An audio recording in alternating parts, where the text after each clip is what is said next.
Oui, bien-aimés dans le Seigneur, tozali kopesa bino mbote na kombo na Yesu Kristo. Bipai nyonso bino bozali, ezala na Afrique, ezala na Europe, ezala na Asia, topesi bino mbote na kombo na Yesu Kristo. Bien-aimé lelo toye koloba o etali maloba manzambe. O etali liloba yankolo, liloba o epesaka bomoi. Yango teme na biso ya tongo na lelo ezali était les effets bénéfiques de la vérité. Bien-aimé, batu ebele na mokili balingaka vérité te. Mais lelo na kotalisa biso ba effet bénéfique o vérité epesaka na kati ya moto. Parce que Bible lobi, vous connaîtrez la vérité et la vérité vous affranchira. Soki oyebi vérité o balobi bosolo, pe bosolo wana et affranchir bomo inayo et koti na kati ya bomo inayo et umeli na kati ya vie na yo, bien aimé na moma wana nde yo kokoma réellement libre. Yango moni lelo to bandi na vérité. Pourquoi vérité? Parce que vérité zali yemoko Yesu Christ. À me présenter à l'obi, je suis la vérité, le chemin et la vie. Donc biloko nyonso wana misato zali kotalisa oyo Yesu azali. Yango vraiment natongo na lelo bisika nyonso yo zwami yeba ete sans vérité yoko ki kozwa vraiment liberté te. Bon ataba tebele baza koloba toujours non pasteur biso tolingi délivrance bo délivrer ngai bo prier pour ngai. Oui, délivrance oyo bo senga kawana ezape na ba étape nango. Parce que première étape il y a délivrance d'abord ezali connaissance. Soki vérité oyebi connaissance et koti na kati na yo ba fungoleli yo ba lakisi yo siko vérité wana e fungoli yo bongo e fungoli yo makanisi e fungoli yo ba émotion et par après nde deuxième étape ekoya mabondeli wana okomi réellement libre. Alors donc motu ye moko d'abord azana une grande responsabilité ya koyeba vérité na vie na ye pe ya koyeba vérité wana eloko ni ekosala na vie na ye.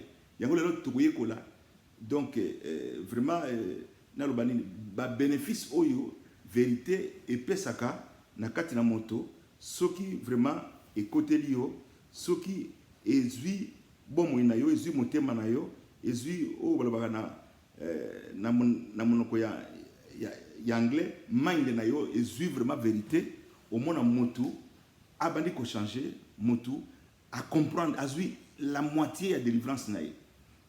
Après wanane motu aza autorisé to basali nzambe to ba intercesseur to banani ba ko bondela pona ye pe ko mona motu wana akobika.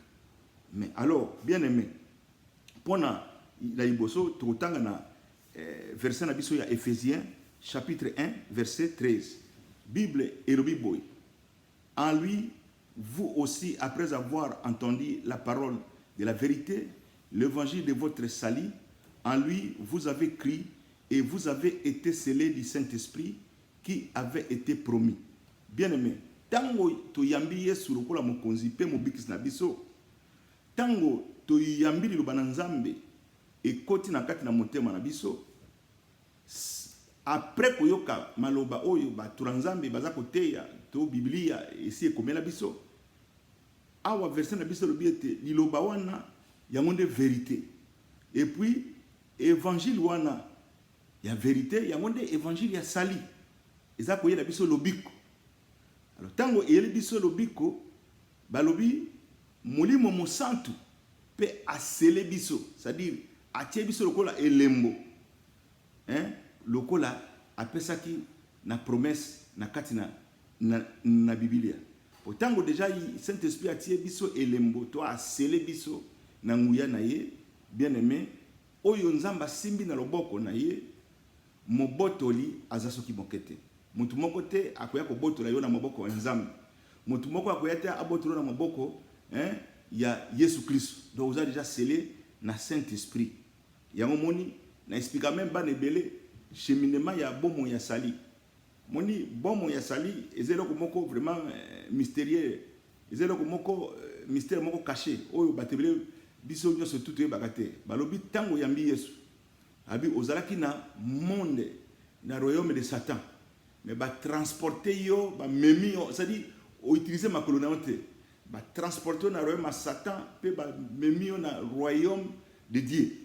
Donc processus wana effort na yo physique ekotaki te ozwaki transport moko te ozwaki avion te véhicule te mais nzambe na pouvoir na ye a transporter yo lokola makolo na yo esalaki mosala wana te lokola yo moko omitambusaki te retour na monde de ténèbres eza pe facilité eza pe lopete te po okutambola na moyen nini okozonga na monde de ténèbres na moyen nini est-ce que bato bamemaki yo bakomema lisusu po bazongisa kobwaka yo na monde de ténèbres.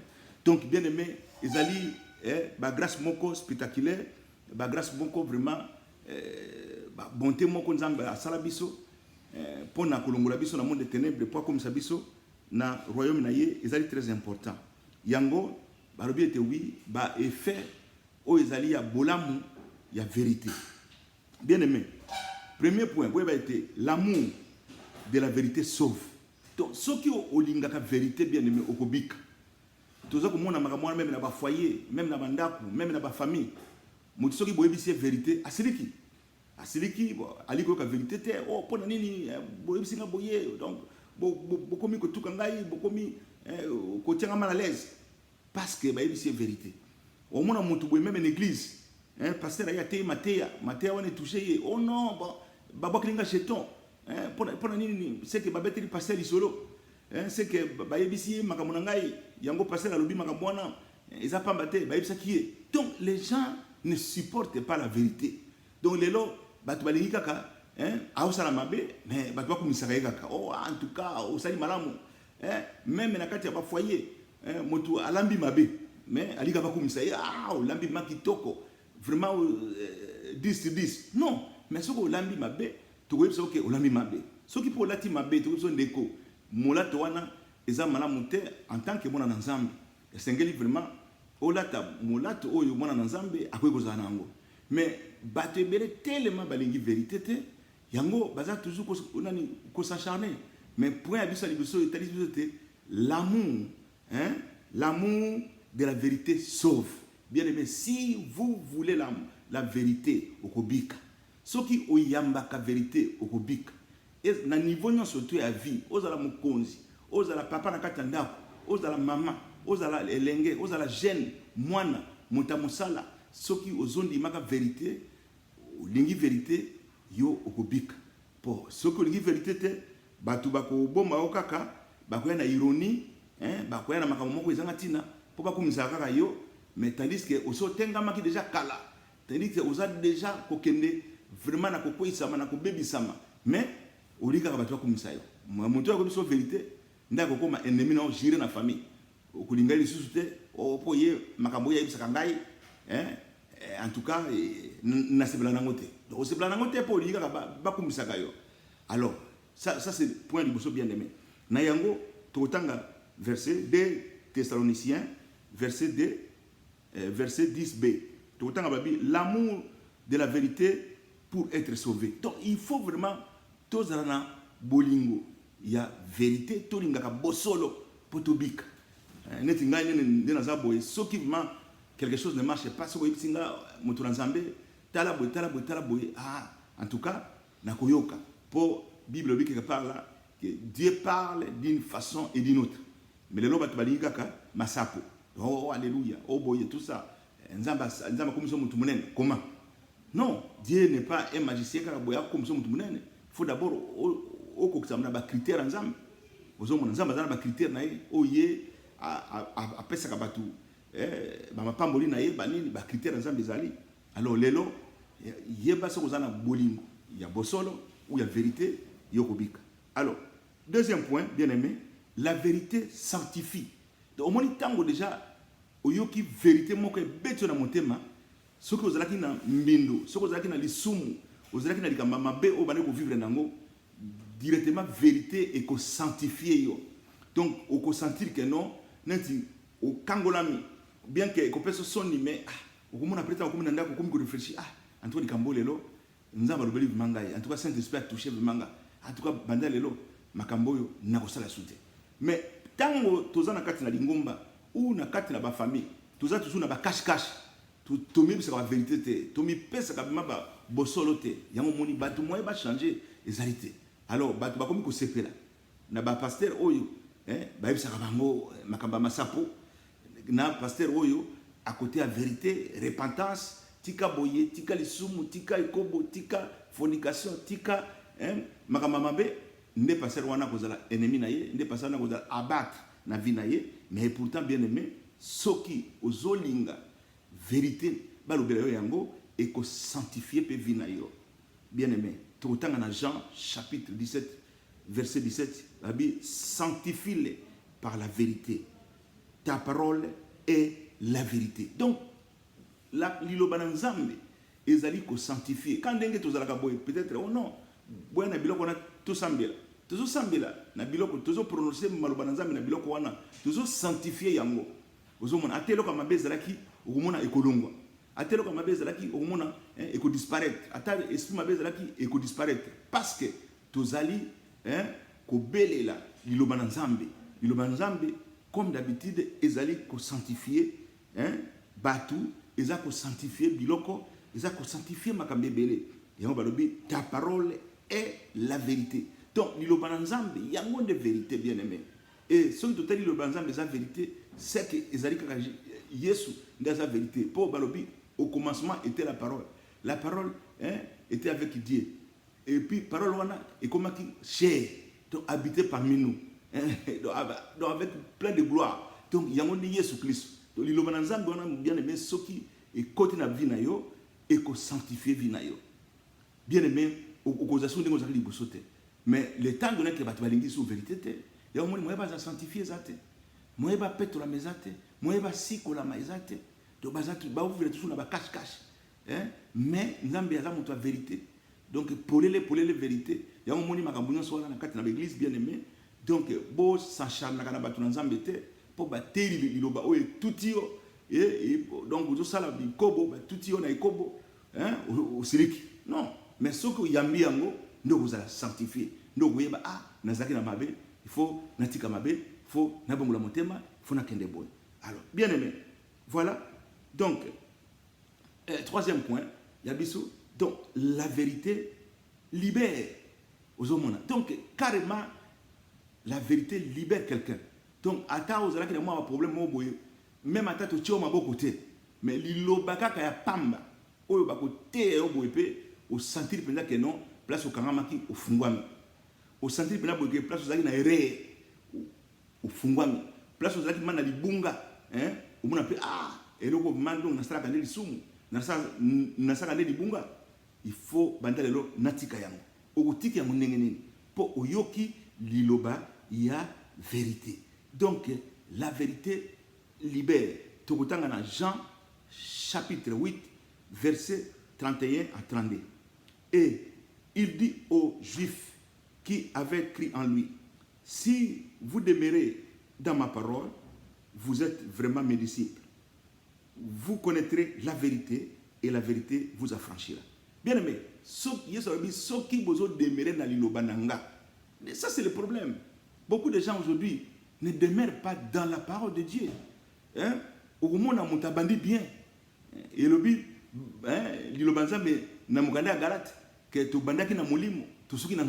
y a des gens qui ont bien commencé, avec le Seigneur. Ils priaient très bien, ils respectaient donc vraiment tout ce que la Bible nous recommande de faire.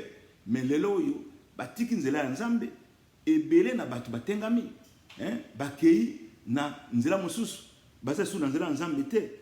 Pourquoi? Parce que ba demeurer ba disciple te, ba demeurer na liloba te, ba demeurer na koyokaka maloba na nzambe te. Donc liloba na nzambe comme pas na bango révolte. Donc l'église est comme une révolte, un sujet à battre, un sujet à détruire. Donc les gens croient que quand ils détruisent les églises en disant ceci, tu penses à l'église wana, bon, ils croient que c'est avantageux. Bien aimé, ce n'est pas avantageux parce que ce monde ici a été créé par Dieu. Même quand on batebele lelo, bazo ça ba plan, tout ça, ba épidémie, ça koya. Et là on dit la Bible et commenter. Bible comment nyonso. Mais tout ce que les gens là font, moi je vous assure que moto moko akomodifie plan nzambe azate. Alors plan nzambe eza écrit na liloba na ye yange sengeli biso to demere na liloba na nzambe. Bien aimé, tant que tu demere na liloba wana nde liloba wana iko franchir vie na biso pe to kozala complètement libre. C'est pour ça que je vous ai dit la parole de Dieu libère. Donc si nous sommes attachés de la parole, ça va nous libérer. Aujourd'hui, les gens ne sont pas libérés parce que les gens ne sont pas attachés dans la parole de Dieu. Les gens sont attachés dans ma solo, dans ma sapo, dans ma infidelité. Aujourd'hui, dans la télévision, même il y a des serviteurs qui se permettent de venir dans des plateaux de télévision pour dire des insanités. Et il y a des fanatiques qui les glorifient, qui disent n'importe quoi. Oh non, il est l'homme de Dieu, il est ceci, cela. Ce n'est pas ça, bien-aimé. Donc, la Bible nous dit que la parole de Dieu est la vérité. Donc, et nous devons demeurer dans cette parole. Retour dans la parole. Si tu avais quitté déjà la parole, retourner dans la parole. C'est le seul chemin qui peut nous libérer. Bien-aimé, Wanezali, troisième point d'abisso, que la vérité est libère, et cette vérité c'est la parole de Dieu. Alors, bison surtout Sengeli, tout demeurer vraiment dans l'iloba, dans Nzambe, parce qu'il y a monde et quoi franchir biso et quoi libérer biso. Bien aimé, la vérité nous permet de revêtir l'homme nouveau. Vous savez, tango toyambaki Yesu, balobi, nous sommes devenus de nouvelles créatures. Les choses anciennes sont passées, voici toutes choses sont devenues nouvelles. Et quand nous demeurons dans la parole, bien aimé, dans la vérité, donc nous allons marcher à une nouveauté de vie. Donc on ne peut pas retourner dans notre ancienne vie. Oh, vraiment, non, bien aimé, cette vie-là n'est plus avec nous. Nous sommes devenus de nouvelles créatures. De nouvelles créatures, et c'est donc un homme nouveau. Hein? Ce n'est pas un homme au baïbaki que azalaka moibi. Ce n'est pas un homme au baïbaki que azalaka impudique. Ce n'est pas un homme au baïbaki que azalaka mutabitumba. Ce n'est pas un homme au baïbaki mutabakis. Mais au commis un homme nouveau. C'est lui qui a donc une nouvelle créature. C'est lui qui a marché à une image donc semblable à celui de Christ. Bien aimé. C'est ça. Avant et comme on a vu, donc il faut toujours donc au demeurer la parole. Tant au demeurer la parole, nous comme makambo surtout na zolo bawa et que se réaliser na vie na yo pe okokoma un homme nouveau. Alors bien aimé dans le Seigneur, on a accepté Jésus pour subir des changements dans notre vie. Mais aucune personne ne peut accepter réellement Jésus et rester les mêmes. Donc bien aimé, on doit quand même montrer des fruits du Saint-Esprit, hein, qui sont différents par rapport à autres gens qui sont. Mais les gens au monde, motu banda yamba Yesu, azaka na makambo azaki nango, bilembo ya kalazaka nango, azo continue nango tilelo. Mais vraiment, ça ce n'est pas vrai, ça ce n'est pas bien. Alors c'est pour ça bien aimé, nous allons lire Éphésiens chapitre 4, hein, verset 24.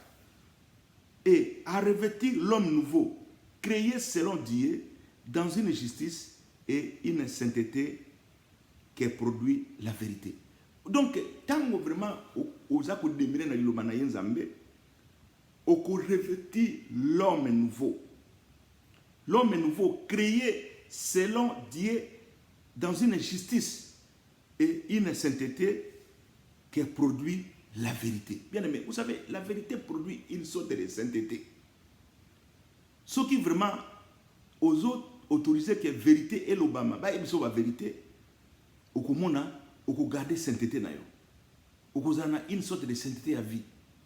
Mais les lots, bah bazali manfou, hein, azala moussali nanzambe, azala serviteur ou sœur en Christ ou frère en Christ, ils s'en foutent de tout. Les gens font des choses telles qu'ils veulent. Mais aujourd'hui, bien aimé, Bible Yesusu et que zongi sabiso non, tout zonga la vérité, tout ling la vérité, tout demeurer la parole. Et tant que tu demeurer nango, les paroles et qu'on affranchit biso bien aimé, tu comme libre. Donc ce qui a moté moyen et au Sénégal, on a l'homme nouveau. Donc tu n'es plus ce que tu étais avant. tu es devenu un homme nouveau, un homme différent, un homme bien, un homme qui écoute le Seigneur, un homme qui comprend de tout. Les hommes qui sont dans l'église, oh, Matéa, Baté, Wana, et c'est précis, mais bien aimé, il y a des embêtés, il y a des hérétiques. Il y a beaucoup de gens qui sont venus en Jésus, comme même pasteur, hérétique. C'est-à-dire que bazwa engagement, basala kamisala nzambe, mais babongola mitema te. Bazé belé. Parce qu'un homme qui a bongoli motema, na homme na koma motema wana ekuzonga sur mabete. Non, ce que bongoli motema, c'est terminé, motema wana et comme motema ya sika. Alléluia. Et comme motema ya sika, na makamba sika, na ba comportement ya sika. Alors tango moni moninga oyo atikali nano na bomota kala.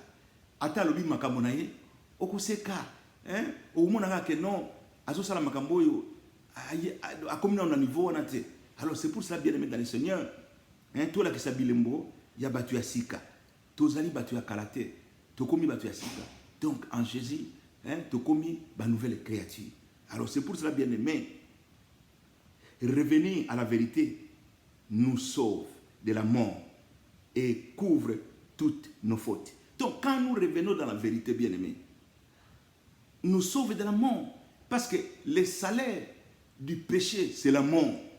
Mais quand la vérité vient nous dire ce que nous faisons et que nous quittons le péché, bien aimé, ça nous sauve de la mort. Ça nous sauve de la mort. Donc, on te dit non, nous allons voir les kate. Ce que l'équipe basi balongoli bapon.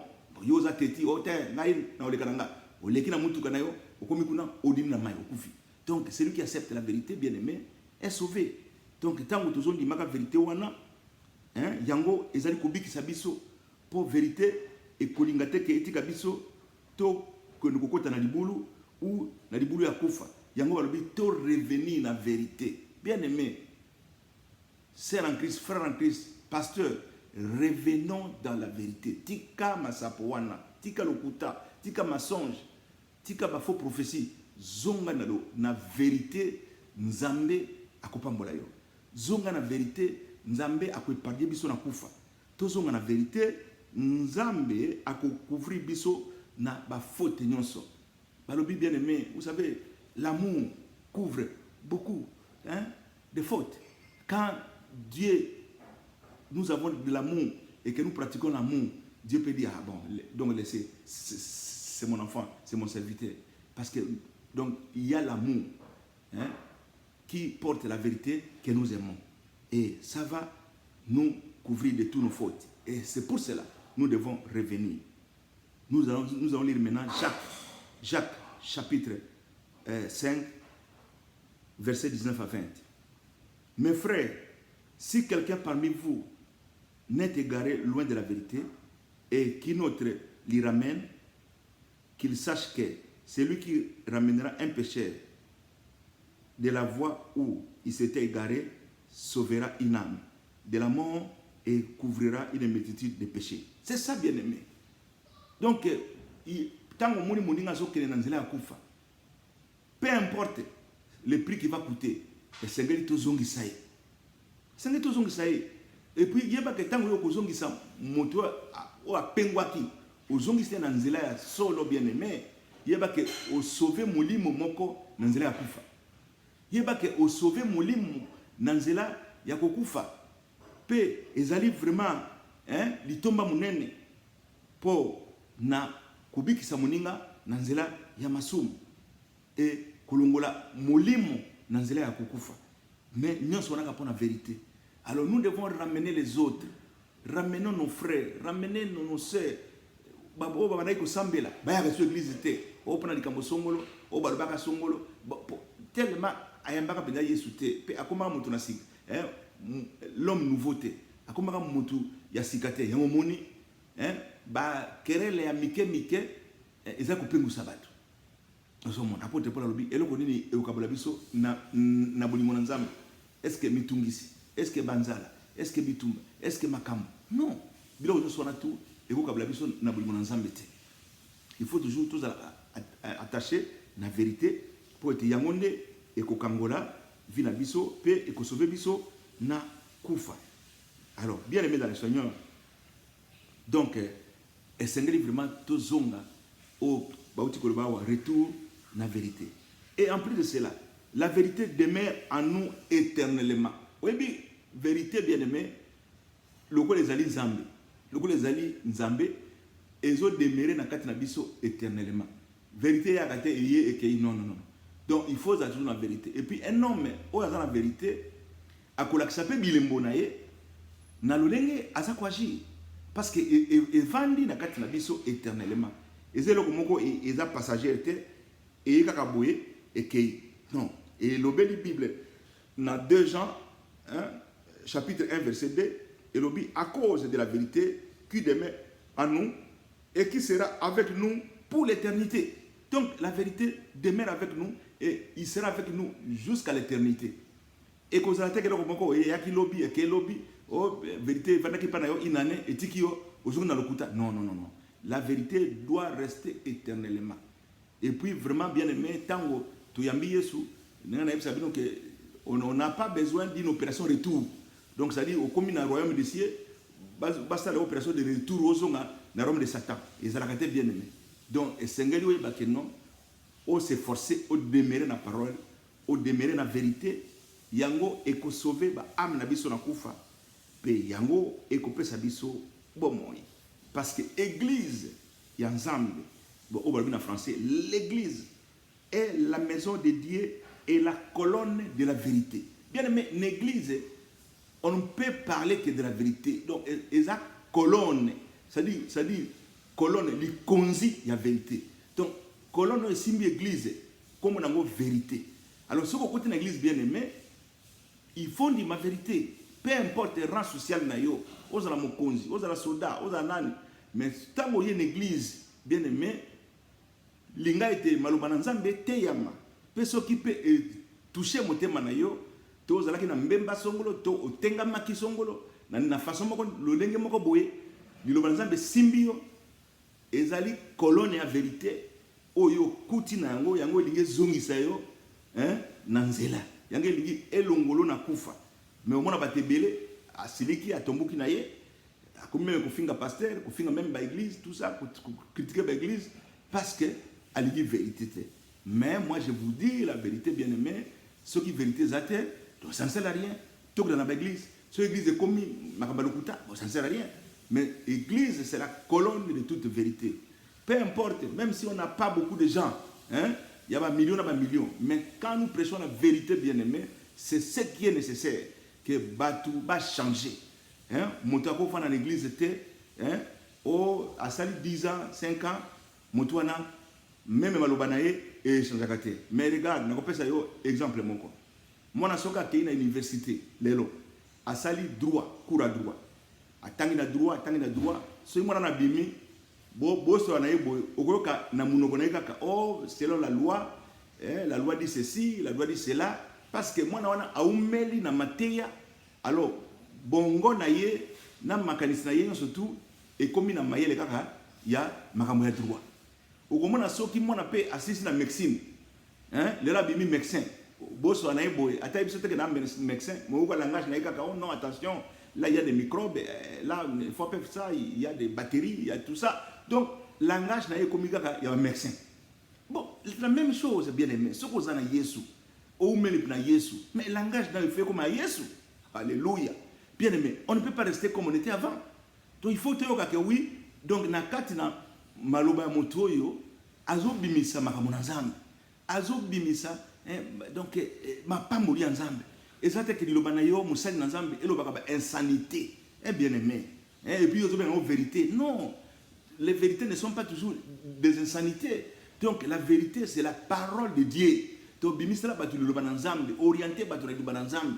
Koya ko orienté biso te na ba insanité na yo, po yo za ganga film, po yo za sokinani, po yo non. Biloko wana biso nyonso tozonga na vérité parce que c'est la vérité qui sauve. Sans la vérité bien-aimé, tokobikate. Et puis la vérité wana evandi éternellement na kati na biso. Ezelo ko ya mokolo mokote to mikolo mibale. Alors, c'est pour cela, bien-aimé, efforce-toi de la présenter devant Dieu comme un homme éprouvé, un ouvrier qui n'a point rougi, qui disperse droitement la parole de la vérité. Donc, bien aimé, Dieu cherche les hommes qui professent la vérité. Donc, nous avons luka tilelo, nous avons luka basali na ye, ou batu na ye, ou basi to mibali, oyo na minoko na bango, bazolo ba toujours vérité. Vous savez, nous avons besoin de posa ya bateau, besoin de massapote, na makamizanga tinate, nous avons besoin de recherche. C'est pour cela, même maintenant, il y a basala zamu bazali souté, maintenant ils sont bazali. Ne croyez pas que basala zamu basili na mokili. Non. Même on n'a pas pays na biso Congo, même dans le monde, oh il y a plus de serviteurs de Dieu et tout bazali, ba vrai bazali. Mais yonde au monde kabangote pose attaché na makama lokuta. Pose attaché kolanda ba image à lokuta. Mais bateau pe bazalo ba vérité bazali na mokili. Bazali même na Congo na biso wana. Bazali donc ba kokipe comme même ma parole la vérité pe bato babiki bazebele. Alors Nzambe akosakate pe Nzambe azamutute oyo mutakuiko kolekela mayele non ata technologie ata les autres makambo na ye mais Nzambe aza toujours likolo pe azana capacité ya ko confondre bato boye biso te makambo do masolo ya tour de Babel bato baluka ki moyen ba mata likolo na tour de Babel po baluka bakutana na Nzambe mais qu'est-ce que Dieu a fait Nzambe confondaki bango Nzambe akitisi bango na se pe kaka jour wana ba kabwani ba langage et puis batebele o ba osala ba complot le pona mokili Nzambe bien aimé Nzambe ko koisa bango pe ba ko kabwana ba idée vous assure de mon côté ou ya ko de gauche ou ya de droite donc Dieu va confondre tous ces gens qui veulent détruire ce monde parce que personne n'a créé ce monde c'est Dieu qui l'a créé et lilobanaye ezana no moboko ezana no likonzi na kati na mokili oyo bien aimé mon côté akola alors Dieu cherche toujours les hommes qui professent la vérité. Ce que vous avez montré la vérité, nous avons besoin de ça. Ce que vous avez maman la vérité, nous avons besoin de ça. Ce que vous avez jeune la vérité, nous avons besoin de ça. Ce que vous avez pasteur la vérité, Dieu veut t'occuper enfin que au propager l'évangile pour sauver milime belé aux autres lengana na kati na mokili pe to monde la pona ba catastrophe aux za ko salema na mokili po bana na Nzambe ba bikisama. Et on moni bien aimé dans le Seigneur. Donc aimons la vérité. Vérité ça bénéfice ma casse. Les autres sont vraiment tomba monnaie. Dieu veut que tous les hommes parviennent à la connaissance de la vérité. Donc, nous avons dit que surtout, comme on a boyé bien la vérité. Parce que, quelque part, la Bible dit, mon peuple périt par manque de connaissance. Donc, connaissance, on a dit, ça dit, la vérité, la vérité. Donc, on dit, alors, Dieu veut que tout le monde parvienne à la connaissance de la vérité. Ceux qui te communiquent la connaissance de la vérité, bien aimé, selon 1 Timothée, chapitre 2, verset 4, qui veut que tous les hommes soient sauvés et parviennent à la connaissance de la vérité. Donc, nous avons dit que nous sommes babika, puis nous avons la connaissance de la vérité. Donc, au moins, nous avons tout autour de la vérité. Donc, vérité, c'est Dieu lui-même. Vérité, c'est Jésus. Donc, il faut avoir la connaissance de la vérité, comme la connaissance de Jésus, pour être babika, pour être bakoufaté. Alors, bien aimé, la vérité, c'est un mode de vie. Donc, il faut tous un mode de vie à vérité. Bisoba dans Zambé, tous un mode de vie à l'okutate. Il faut un mode de vie où vraiment il y a vérité. Donc, mode de mobimba, c'est-à-dire le lenge à kofanda, il y a bosolo. Alors, mais les autres moni, il y a belé, balinga mote. D'où l'importance de demeurer en communion avec lui. Donc, ceux qui osent demeurer en communion à la vérité, c'est-à-dire vérité comme un mode de vie. Ah, au moment où on dit, même dans le quartier, père, on a la vérité. Ah, père, on a qu'on bête le masala le coutate, avoir sa vérité. C'est ça la vie, mon frère. Ceux qui te comme belé, au bas professeur vérité dans mon kil. Au moment où on a changement et cause à la tina, sommet en boca, tina, bisika belé, changement et cause à la na vie à bateau, na ba vie ya bamboka na biso parce que les gens aiment la vérité. Alors, bien aimé, la nouvelle que nous avons apprise de lui et que nous vous annonçons, c'est que Dieu est la lumière et qu'il n'y a point en lui les ténèbres. Donc, Nzambe azali mwinda et pas Nzambe molili ezasoki mokete. Yango moni nouvelle oyo, ba annoncer biso que à lui il n'y a point de ténèbres. Donc ce que les Nzambe molili ezalaka te. Donc ce que za muta molili, c'est que za muta monde de ténèbres. Oki ba monde de ténèbres et monde de lumière. Biso to ba na lumière. Alors tant que tu as la lumière, lumière ba pelisa ngo na sa mesate, ba pelisa ngo likola mesa pour éclairer ndako et éclairer mokili. Alors c'est pour ça bien aimé. Donc esengeli vraiment tout évangile wana na mitema na biso pour que tout le monde a vraiment bénéfice aux vérités et ça na kati na biso. Alors qu'en est-il de votre intérêt pour la vérité? Bien aimé. Ce qui est là, hein, tout la vérité. Et cause à la malam. Surtout dans la Bible, Jean, chapitre 18, verset 37, hein, jusqu'à 38. Donc, Pilate lui dit, Pilate a tout dit, Jésus, tu es donc roi. Jésus répondit, tu le dis, je suis roi. Voici pourquoi je suis né et voici pourquoi je suis venu dans le monde, pour rendre témoignage à la vérité. Quiconque est de la vérité, écoute ma voix. Pilate lui dit, qu'est-ce que la vérité? Bien-aimé, si j'ai dit la vérité, pourquoi ne me croyez-vous pas? Ça, c'est la réponse de Jésus. Bien-aimé, vous savez, c'est lui qui a Dieu. Il doit l'écouter. Pourquoi? Pourquoi? Parce que na kati l'église, hérétique, comme belé. Voire même tout, besoin de responsabilité, comme ancien, comme diacre, comme maman sokinani, maman présidente. Mais bâtiment sont là et belé na bango. Na bâtiment sauté. Mais moi bâtiment belé et belé bango la permettre matin. Mais besoin de responsabilité pour avoir un talent, il y a koloba, pour avoir un charisme, pour avoir un moyen naé. Alors bah pesi responsabilité, mais au fond de lui, a bango la monter matin. So limoye baye, talaka kalika mongo bima l'église boye, au komuna ba réaction naé, ko le quand même mo pagano o azali banda. Yango bien aimé, voilà les lots. On nzamba linga to kabola pour na vérité et puis na kosenga na bino bien aimé tozonga biso suna vérité vraiment tozonga na vérité to za l'attacher na ma sapoter to za l'attacher la bisala salate. La vérité nous rendra libres, la vérité nous sauve pe ekolongola biso na nzela akufa pe ekopesa biso bon monde pe ekocouvrir ba faute belé na biso parce que vérité tango ekoyela na kati na vie na yo okomona okochanger.